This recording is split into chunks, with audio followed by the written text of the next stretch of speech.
So thank you for joining us. I'm Kelly Kyer, by the way. As Mike mentioned, we are sales and marketing counterparts, and we've known each other for a very long time. I used to introduce him to my associates as, this is my sales counterpart, the guy that I disappoint every day. So luckily that's changed over the years and continues to improve. But today, in building a culture of collaboration, we've got 3 very great power couples here to join us, and we have 6 smart panelists with a lot of information and insights to share.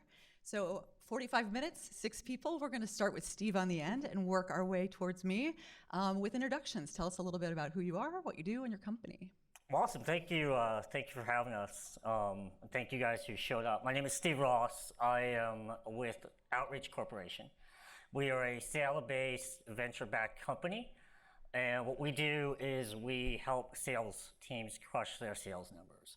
I oversee a team of 40 sales development representatives in 3 parts of the country: Seattle, Tampa, and Central Pennsylvania. And I'm here with my partner in success. Hi, everybody. My name is Dan Amati. I handle demand generation at Outreach, work really closely with Steve. Primarily focused on inbound lead generation and also assisting our outbound efforts. Hi, I'm Michaela Dempsey. I work for Scout RFP. I manage a team of 6, and Scout is a software and services company that reduces supply chain risk, improves outcomes, and basically helps in the facilitating sourcing and procurement operations. My name is Matt Pathenos. I work at Scout RFP as well. I head up a team of 8 across 3 different segments that we sell to, managing the sales at the business. Hi, I'm Kieran Marty. I'm the Director of Demand Gen at Financial Force. Financial Force is a cloud, customer-centric ERP platform that allows you to see all your financials, accounting, billing, revenue recognition, and PSA all on the Salesforce platform. Hi everyone, my name's Quinn Lee. Everybody calls me Q, similar to the James Bond reference. I'm a little bit different in terms of my background is responsible for enablement for all of our go-to-market teams. So I work with our marketing and sales teams in better alignment and collaboration. Wonderful. Sorry. I'm not very mic savvy. I'm used to having a laugh. And when they said they were going to give me the mic, I was like, I'm not coordinated, right? They gave me the chair, the mic. So I have notes too, because I'm also notorious for staying off topic. Getting off topic. So let's just get started and dive in. On the topic of sales and marketing alignment, Math Marketing conducted a sales and marketing benchmark study that's discovered that aligned teams close 38% more business and achieve 5% more revenue.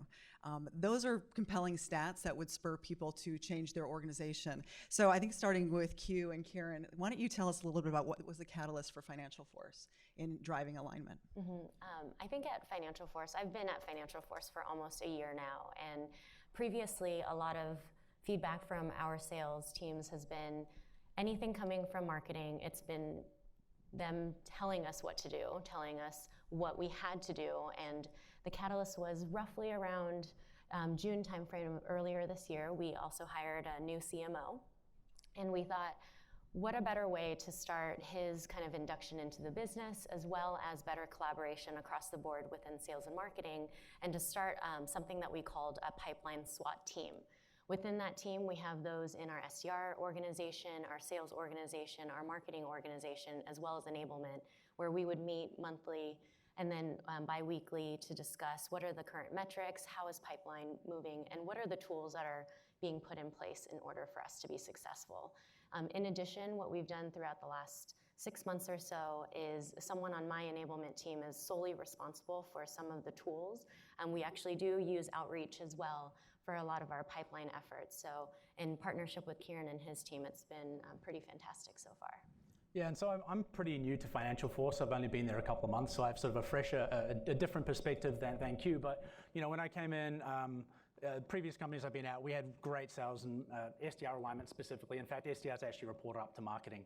At Financial Force, they report into sales. So my priority when I started was really to get to know the SDR team. What are they working on? And how are they actually delivering the campaigns that we produce in marketing and demand gen? How are they delivering them to market? And what I sort of discovered getting to know the SDR managers and the teams and the programs was we maybe weren't doing a really great job of including them at the beginning of the planning process. We would sort of create something, beautiful graphics, a nice fancy email, a landing page, and go, here you go, guys, figure this out. And so straight away, I sort of started thinking, okay, what can we do? How can we include them earlier? So now we start to, within my team, within the demand gen team, we actually think about how the SDR is going to communicate this program while we're planning the program. So part of the copy production queue that we have includes SDR sequences.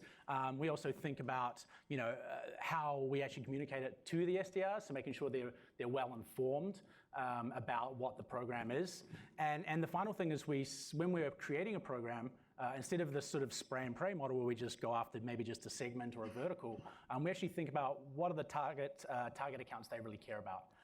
There's not much point as marketing to a list of random people if the SDRs don't really care about those accounts. So we're starting to refactor and resegment our advertising programs to really hone in on those target accounts and the key personas that the SDRs really want to speak to. Another thing that we've started doing as well, which is the first time I've actually done this at a company, we're kind of swapping out teams for interviews. So I actually interview new SDRs before we hire them, and our SDR managers interview demand gen people before we hire them. And that sort of establishes that culture of sales and marketing alignment before the person is even hired, because they're getting interviewed by an SDR manager. They know, hey, on day one, your biggest customer of the company is actually our SDR team. See a lot of nodding heads. Anything anyone wants to add to that? I think the biggest thing for us was having metrics around what we wanted to accomplish. We work for a fairly small company, so were we aligned? Yeah, we talk every day.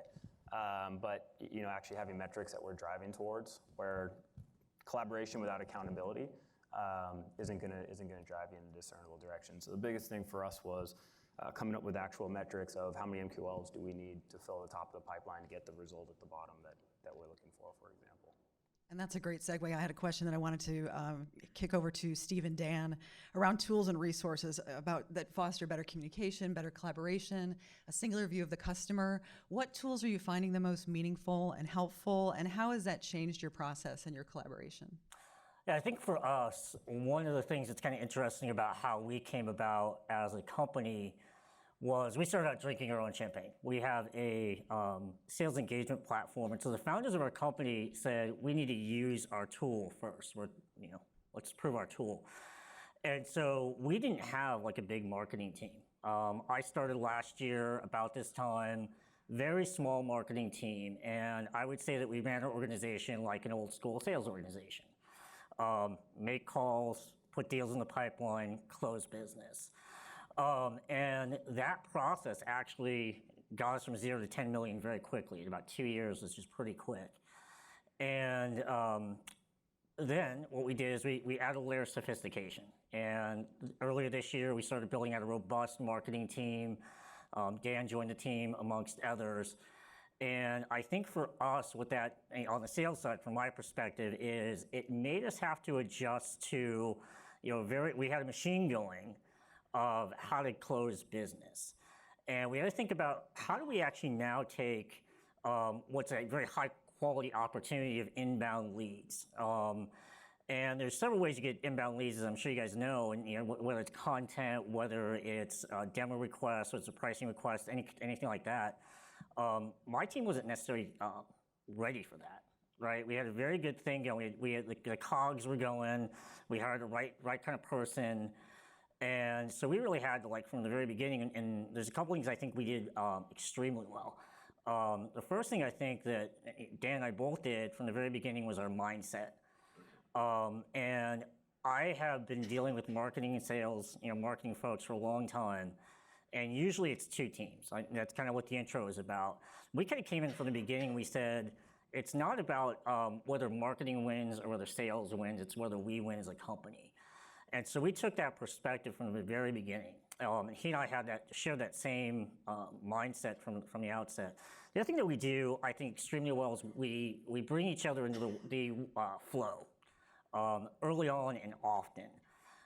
One of the examples that we do, and we've done with the company, we do it across all the functions, we do what's called a weekly Sitrep. A lot of our company, we do a lot of military terms in our company, but Sitrep is situation report. And so we do one Monday, and early on it was sales execution. And now what Dan, we've invited Dan to come, and Dan comes in, and so we, whether there's a campaign coming out, this is how we're going to do it. This is what we're trying to achieve. We start out with the same goal. I think what that also helps us do is the messaging stays on track, right? Because one of the things that Dan can speak more about this, but sometimes salespeople get off message. Doesn't happen often, but the messaging starts really strong from the beginning. And then we kind of know from the beginning, what do we want to get out of this? What is it we're trying to achieve?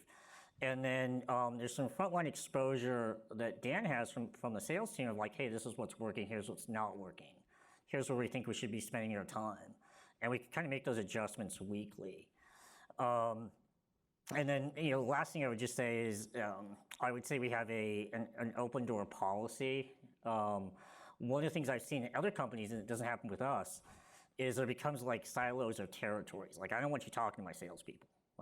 They got to sell, just leave them alone. Where here, it's we use Slack, and if Dan wants to, fire off something hey, an important lead came in, we should get on it, he can go right to the sales rep that owns that account and be go get it. And vice versa, if there's a person that has a question on my team about a campaign or something that's going on, he can ping Dan. There's no hey, you can't do it, you gotta go through me. And so there's no fences or territory, but I'd toss it to you. Sure. So I guess what I'd add to that is we learned pretty early on that the campaigns that marketing were generating were kind of controlled chaos coming into this process, new assets every week and new webinars. And one thing that flexibility that we have as a demand gen team is we can make quick moves, quick adjustments. With advertising on LinkedIn, for example, we can move into a new geo or persona or industry very quickly and push out that content to that audience. And so what we rely on is this alignment between our teams so that they know what's coming. And also when we do pass the lead over, that we take ownership for marketing for everything up to the time that a meeting is booked, which means, similar to what you said over there, making sure that we provide the sales messaging, the follow-up strategy, the number of touches, the emails, the calls, what you should say on the call with the asset that is released. And we bundle it all nice into a very old-fashioned email alert that goes out to me and Steve and the rep, so we can all keep a tab on what's going on. And in that email alert, it'll say, you got this lead for your target account, and here's exactly what to do with it. So we find that our reps really do leverage that to figure out how to turn something into a meeting. And as I mentioned before, how we take ownership of the whole process, we will, as a marketing team, sometimes sit on those calls and listen to what people are saying to our reps so that we can adjust our messaging and sequences as we move forward to keep optimizing things. So since our numbers are essentially the same, we have everything in common to be able to work together and make sure that we hit that overall number for our company. That's a great segue for my question for Michaela and Matt, which is around 80% of marketing leads go ignored by sales, is a stat that we've all seen quite often. For you guys, with stronger alignment, how has Scout seen a fundamental change in the lead engagement process and overall use by sales? Have you seen improvement? Yeah, definitely so. I don't think our number was at 80%, I hope. But we've implemented an SLA where every lead that comes in has to be followed up with, or that rep loses the opportunity to work that lead. There's a tremendous amount of data out there that the faster that you follow up, the more likely it is to progress through the sales cycle, and that there's a pretty precipitous decline after even 20, 30 minutes. So following up as quickly as possible is something that's now mandated. It's not a best practice, it's a must-do. Some of the other things that we've done is learning throughout the process of working those leads. So win or lose, a rep will have to say the competition that we encountered throughout that opportunity, If we won, why, of course, and if we lost, why. And that can indicate marketing back as to who are we seeing out there. If we're winning, how are we winning? And if we're losing out to a particular competition, then who are we seeing more likely than others? And marketing follows suit in addressing those challenges. Those are the few of the areas that we're focusing in on. And then to follow up on that, I would say one of the things that we do on a regular basis is we have bi-weekly marketing sales meetings. We have company meetings where we get together discussing the ARR or what we're doing in the pipeline, et cetera, where everyone from all the different departments are together on that. And then at the end of every quarter, we meet, marketing meets with the sales reps to get a deeper dive interview on what is working, what isn't working, what are they hearing from their people. A great example of one of the things that we collaborated on together over the past year is a research paper that we did with Harvard. It's been out less than 6 months. We've had over 7,774 downloads. We've already seen a deal come through, so we already have 40K on it. We have 675,000K in the pipeline, and that's all from our collaboration as a team. So, we worked collaboratively with Harvard to create this paper. We worked with our customers, we worked with sales. What are the points? What are the things that they need for the year? Where are we going beyond that for the content? We put it out through LinkedIn. We have seen most of the inbound come from LinkedIn. And we've seen, I think 46% coming from large Fortune companies and another 31% coming from companies that are 1,000 employees and above. And these are the targets that our salespeople are looking at. And this is why it ends up helping, because we're finding that the areas that they want to focus on, the people they want to focus on, and then hoping to deliver to them the names, the contacts of companies and such that they really want to be working with. Right? Instead of, throwing something out there and seeing if it sticks like a piece of spaghetti on a wall. What I love about hearing all of you guys respond to the different questions and your points of view is you can't discern the seller from the marketer. So very much to, I think, Steve's point, as mentioned earlier, like mindset and the cultural shift that has to happen. So all of you work for fairly nimble, agile organizations. What advice would you give to larger organizations where maybe those sales and marketing walls are a little bit more thick, or the silos are a little bit more historied? What advice would you give for them to kind of start that? What's the best catalyst for change or for changing that culture? Because ultimately, it's the cultural shift that's going to be the hardest part. The systems and operations and all of that kind of is a fast follow. But how would you recommend that for folks? I'd say rely on data. There's a lot of times where a rep will have one bad call, look at the campaign source, and decide that entire campaign's trash. So we try to find where's the overlap between data and anecdotal feedback, because the inverse of that is, one good call doesn't necessarily deem that campaign successful either. So at larger companies where you're getting a lot more data back to you from a lot more different folks, take the bias out of it, look at the numbers, look at the campaign sources, and that will be the truth, the source of truth, more so than how someone's feeling Wednesday at 7 a.m. I think sorry. I think another one key initial thing that I think a lot of companies forget about is going back to the basics. So when we started this SWAT team, we just took everything out and said, what is your definition of a marketing qualified lead? And what is your definition of a sales qualified lead? And it was so amazing to hear the different definitions, how they had assigned these specific leads. And I think starting with that right foundation and alignment, that was the starting point to getting everybody on the right page. Yeah, and I think, I'm a marketer, of course, and so one thing is just actually having the conversation, right? Like the first way you're going to break down the wall is by jumping over it. All right, so jump over the wall, have the conversation, and sit down with, maybe it's a one-on-one with the sales SDR manager, or even, do a little focus group, do like a monthly focus group.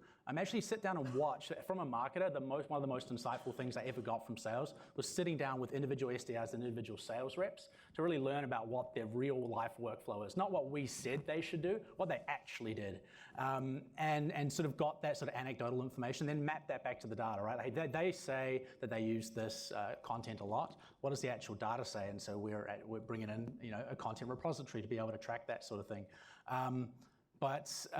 Really understanding the workflow. And that kind of goes back to the tools question as well. Marketing will, in a lot of cases, decide what the marketing tools are. In some cases, decide what the sales tools are as well. But if we don't really know how they're being used, how can we tell sales reps how to use them? How can we tell them how to use that content? So have that conversation. I think what I would add, and she mentioned some of going to fundamentals, and I think for us, we have two numbers that we track identically. And for us, and it could be different for a different business, one's going to be the same, meetings and revenue booked. Like, we care about that number equally. And I think as a sales leader, to me, it's so important that that metric he cares about that as much as I do. Because if you lose sight of that's the basics. You want to drive business. And if we can stay aligned with just an easy thing, we track it. Like every week, we have to report on it to senior leadership. The whole thing, we know whether it's up, down. If it's down, how do we make a shift immediately? If it's up, how do we do more of it? But then it keeps us out of like getting too in the weeds with things that are nice to talk about, but maybe aren't actually pushing the needle. One thing I'd add to that is, as marketers, we love funnels. We have a funnel, and we use our funnel for debugging essentially, but we don't rely on it on a day-to-day basis to report on all the stages of the funnel. What we find more useful is to look at wins. So our marketing team, our demand gen team, has a Slack alert that goes out every time a meeting is booked by Steve's team. And then we quickly jump in and look at all the different touch points we've had on that person, which ad did they click, what email did they get, how long did it take. And that's been a lot more helpful for us to understand what's actually working and what's not than looking at funnel metrics have been. So if you had to get out your crystal ball and think about the future of sales and marketing alignment within your own organizations or of the disciplines in general, where do you see it headed? What is that 5 years out view look, or 10 years out view? I know I'm getting you with a surprise question, but like I said, I get off topic. I can start on this one. I see it being a go-to-market team. I see it like kind of what Q was touching on, what we've started doing at Financial Force. We call ourselves the pipeline SWAT team. Yeah, sure, I'm a marketer. Sure, these guys are sales reps, but ultimately we care about pipeline. We care about closed business. So really, truly aligning on those metrics. And actually, I think in the future it will be just one true go-to-market team. I think when we dive deeper into machine learning and artificial intelligence, we'll see a lot of the questions that are sort of dividing the camp up really go away. I think you're going to start to see a flow. You're not going to have to dive in on a deal and see all the parts and pieces. There's certain softwares now that give you part of that, but it's still not fully automated. It's still not fully trusted. But once you have that, it's going to free up that time, and it's going to allow you as a professional, either a sales professional or a communications professional or a demand gen professional, whatever sort of vertical that you sit within the organization, I think you're going to have a greater lens on what you can do to help drive visibility for that target persona that you're looking at, wherever they are in that chain, whether it be an existing customer or a prospect, and be able to guide them where they need to go. And it will be more like a relay race where the baton is handed to the next person, and then it's kind of circles back to the customer and how you can help them become an evangelist for your company. To add, Steve and Dan? Well, I think someone mentioned it, the other speaker mentioned it in terms of like the growth of a CRO. And I think from my perspective, that sort of the embedding of the two teams together is what you're going to see. I think even more and more, and I think the go-to-market team makes a lot of sense. We actually talk a little bit about that in our organization now. a go-to-market team versus a functional area, because it is all, it all matters. You can't survive on your own, or at least not grow to the type of company that you want to be if you try to go on your own. It's interesting because the CRO title, the Chief Revenue Officer, I always like to refer to it as a Chief Relationship Officer, because it's, if you've got sales and marketing, the two people that are the keepers of the relationship residing under one person. And if you do that relationship well, revenue is what follows ultimately. So before we open it up for Q&A, I'm curious to find out if you could give a piece of advice to this audience to go back to their office and start doing immediately to start making that alignment tighter and that transition into a better team. What would it be?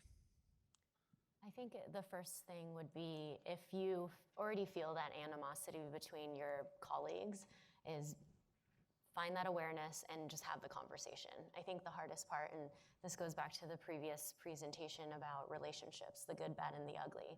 I think the more you communicate and the more you just get it out there, the better you can figure out what you can do to resolve it. So there's a third leg to this power couple, which is the customer or prospects that you're talking to. To the extent that you can, that's the one voice that's void of bias from any internal friction or disagreement between sales and marketing. The more you can get on calls with customers and prospects and hear exactly how they're responding to campaigns, to messaging, they will guide you better than any focus group within your business can. Yeah, I agree with that, 100%. Thanks, Mikhail. You're welcome. Perfect alignment. We did it. I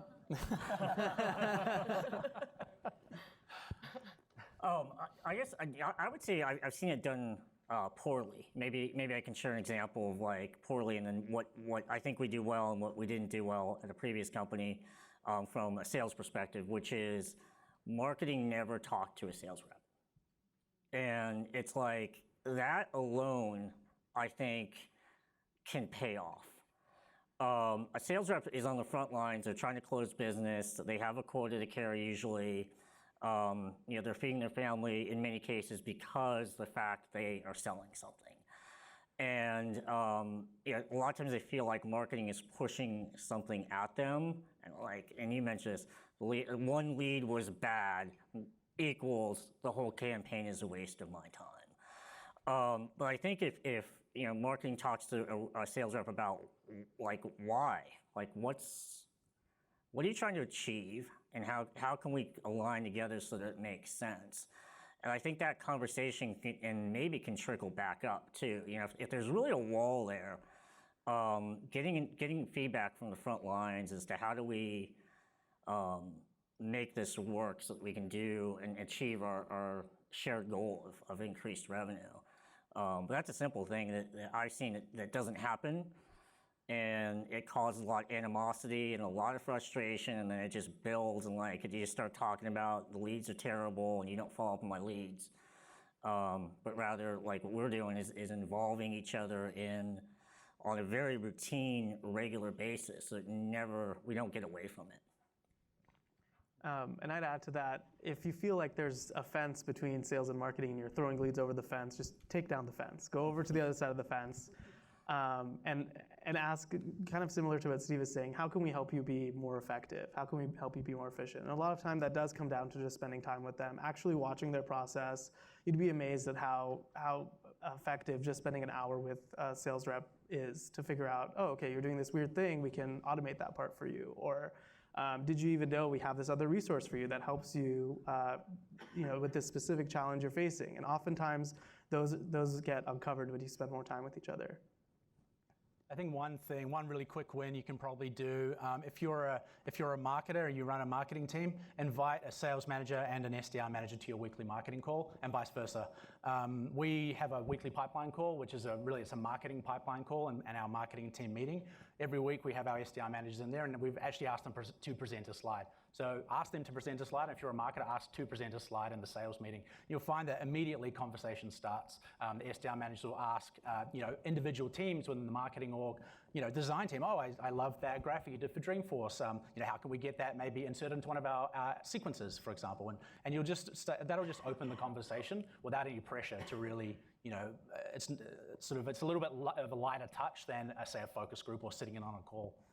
And I think in addition to that, a lot of companies who are more on the global end, getting the diverse feedback from your peers in EMEA, APAC, I think a lot of us tend to forget some of our peers in the other regions, and I think it's very important for us to get that insight and the data as well, because I think it's depending on marketing campaign or sales campaigns, we will be able to adjust accordingly by region. I take that one to heart because that's where I struggle with my global counterparts. We have 15 minutes for Q&A, and we've got 6 very, very smart people up here with a wealth of experience around sales and marketing alignment.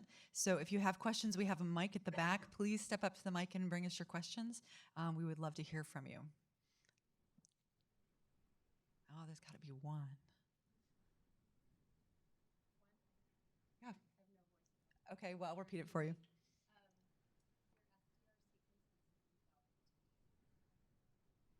Yeah, for sure.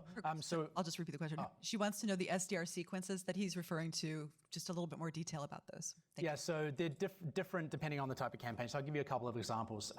One is like an outbound meeting set type sequence. We will usually lead with an auto email, possibly with some sort of token in there where the SDR can customize it. We'll drop into usually a second auto email, and then we'll do a quick fire sequence of calls. So it's we call it a war call. I've called it ghost calls in previous companies. We might do like a double up. So they'll make their first call, ghost it, hang up, call back straight away.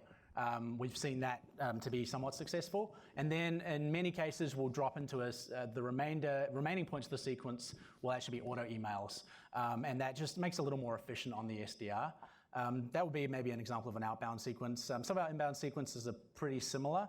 Maybe something that we do that we've started adding more recently, which is a little more unique, is we actually ask, we set a task, we use Outreach, so we set a task in Outreach for them to actually send an in-mail message.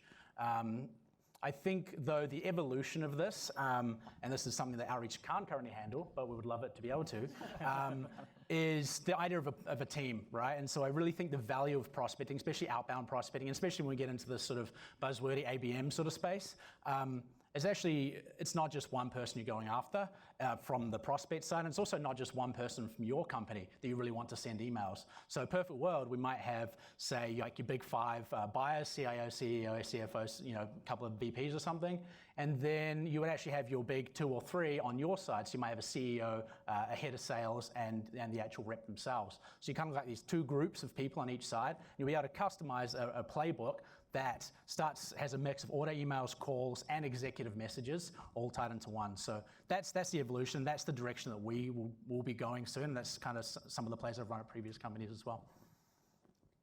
Yeah, we use sequences too. So we have a couple ways we do it. Similar to what you're talking about, we do inbound and outbound. For our outbound, we kind of narrow it down to a couple of high-level sequences. There are people at every organization that we really want to get a hold of. For our organization to be like a vice president of sales. And so if an SDR on my team wants to get a hold of vice president of sales, it's going to be high activity. What that means is more steps and a lot more calls. So we always kick it off with an email as well, and then a series of phone calls, social touches. We have in the neighborhood of about 18 to 20 steps in a sequence. And the reason, and then what we see is the sweet spot for us tends to be 2 to 3 weeks after a sequence begins, because you probably heard the data, 8 to 10, 12 touch points before anyone actually even knows you exist. And so that helps us, 2 to 3 weeks in, we're actually starting to have conversations with the right people. The second layer that we have on an outbound sequence is any other reasonable target. For us, it would be a sales manager. It's gonna be a little bit more automated, a little bit more light touch. And we're gonna sprinkle in phone calls in there as we see some engagement. So there's some triggers and things that we put in there that there's some sort of showing some interest. I'm gonna make a phone call to that person. On the inbound side, what we have is it's kind of based on, I would say, 2 things. One is the type of lead that's coming in, and then the priority of the contact. And so the richest lead for us is going to have a higher touch motion and more motion against it. And so as an MDR, SDR is actually reaching out to an inbound lead, they can spend the best part of their time reaching out to the people that we really want to get a hold of the most. I don't know if you have anything to add there, but you build a lot of the inbound That stuff. sounds good. Question at the back. Hi, everybody. Thank you for being here today. My name's Matthew Selesky. I'm in Mike's organization. I get to partner with Kelly and her team. I have a question for you, for any of you on the panel. Does the value of building a culture of collaboration extend beyond just sales and marketing to perhaps other groups, committee, either within your organization or those clients that you're working with, and seeing that there perhaps are other people or functions that are influencing decisions? We're definitely seeing that within our company. So we collaborate, as I had shared a bit earlier, at least once a week with all the department heads to really look at where we are with our growth and what we can do together. But then we also bring in our customers. So we do a lot of things, like we have a customer executive board. We reach out to our customers on just a regular basis. And we even have gone as far as a marketing organization to help different regions, like in San Francisco, Chicago, and New York, help them build professional networks so that they have quarterly meetings themselves with each other so that they can talk about different topics that are important to them, and help bring in younger members of that community to start getting educated on how to be part of that profession. And we help facilitate that. So it's part of our job as a company to really get out there within our customers' community, because the way we look at our product is that we are partnering, like truly partnering as a SaaS product. The product itself changes on a regular basis. They're basing their functionality on how they operate with our product. So we really need to understand them as well as we can. The biggest part of collaboration for us is making sure there's one person who owns any action item that results from that collaboration.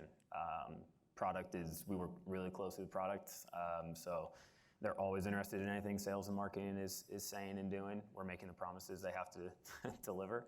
But the biggest thing about collaboration for us is early on we realized we're having great conversation, and when we all go back to our day-to-day. So the biggest thing is, if you collaborate, who owns the action items that result? Thank you. Another question from the back.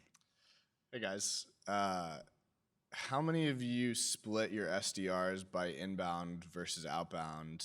And if you do, does that change who they report to? Like, for instance, if they're focused on inbound, do they report to marketing and have the outbound team report to sales, or do they all report directly to a sales development team directly?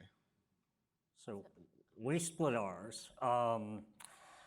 Like I said before, we started with straight outbound in our organization, so that all fed up to sales. And then market development market development reps, which handle our inbound flow, the majority of inbound flow, goes up to sales, but like he's 100% like involved, and it's amazing. And then what we do is we decide based on our inbound flow.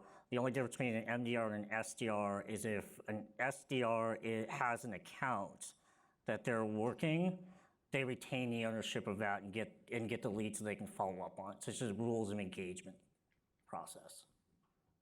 Actually, what's really interesting is we just recently switched, specifically due to the data that we found from the pipeline SWAT team. Originally, our SDRs were inbound and outbound as one. So if I'm an SDR, I would do both.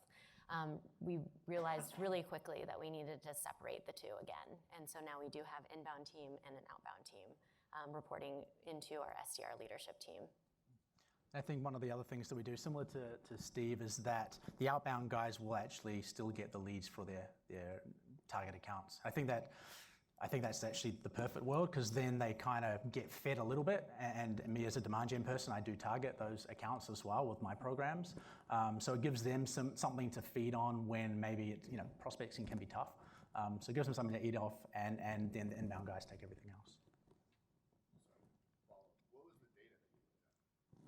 So in terms of a lot of the pipeline activity, we just noticed that in terms of not only the increase in pipeline that we've seen with the possibility of the switch, but it's also the alignment and career development that we're able to do for our SDRs. So another piece to this as well is in terms of selfishly enablement, we've been able to share a lot of the programs as well as the tools to the SDR team to give them a little bit more context into what the tools they're using behind the scenes so they understand what's going on and then they're able to really message accordingly.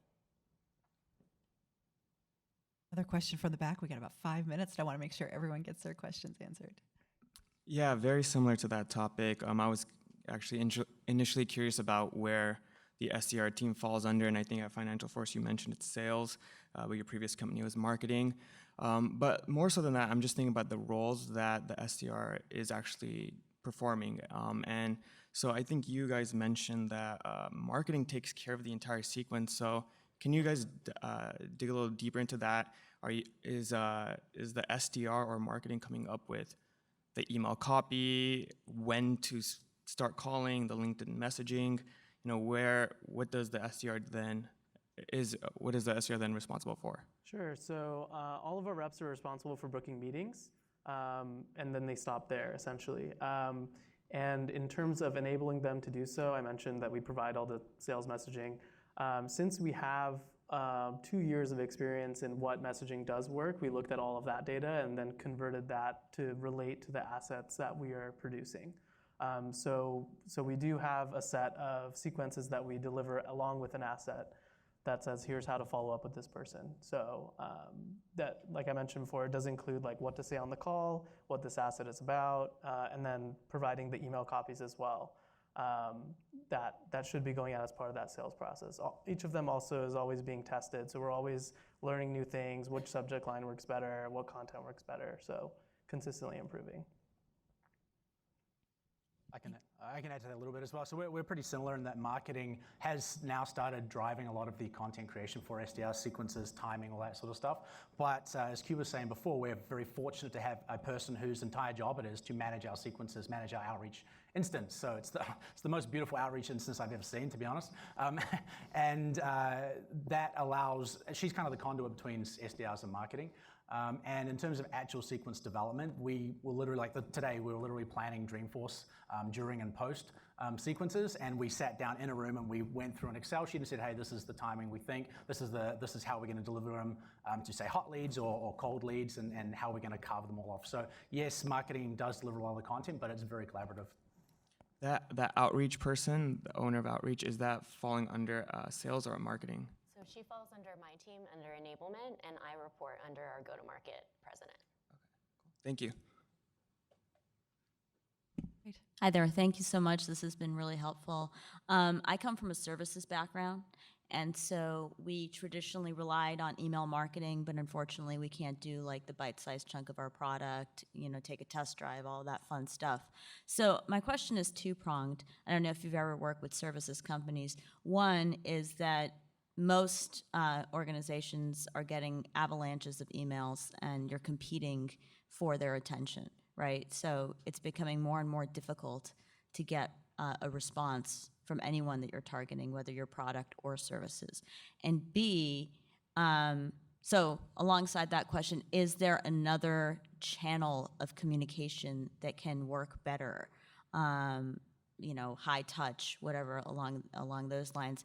And B, from a services perspective, have you had any exposure to services companies and anything that they've been doing that has been effective for them? So, loaded question. Thank you. I would love to jump in on that one. There's a lot of things that you can do that don't involve email. I mean, it depends on the size of the audience that you want to reach. We recently just did a personalized pizza delivery to target people where we had our actual founder looking like he had the slice of pizza, and then they actually got real pizza and our phone number on it. So you can go to that level, but one of the things that we try to do is integrate the whole process. And so by working with our LinkedIn person and really looking at the full scale of the campaign and looking at like we want to move stuff from stage 0 to stage 2. What are those companies? What do we want to do? We can extract that data out of Salesforce. We can put that data back up into LinkedIn. We can populate what we want to send to them, whether it be in-mail messages or ads. A free trial, you don't have that, but you could offer a paper. You can take the people who have already downloaded a paper and then send them a certain asset. Once you start looking at how they've done in the pipeline, what things might have worked best for them, and then throw those assets at them when they go into LinkedIn. So there's just a lot of different ways where you don't have to actually send an email, or if you do, make it really fun. Because we all get the emails, can I help you with your strategy? You don't know somebody, you're not gonna have them help you with your strategy. That's never gonna happen. It's never, like, stop sending that email. Hopefully that helps. We've Yes, got, thank you. thank you. In the last 5 seconds. Perfect. This might be quick depending on your answer. I'm a former salesperson turned marketer, so this is super interesting. But thinking beyond sequences and thinking more about scale and how we do more account-based marketing, have any of you enabled your reps through a technology like Pardot Engage to actually do their own drip nurture campaigns and kind of become marketers themselves? And if so, how has it been? Is it effective? Have they stayed on message? Results? I'm too much of a control person in the rest of my teams. We would set it up for them, put their name on it, and let it go.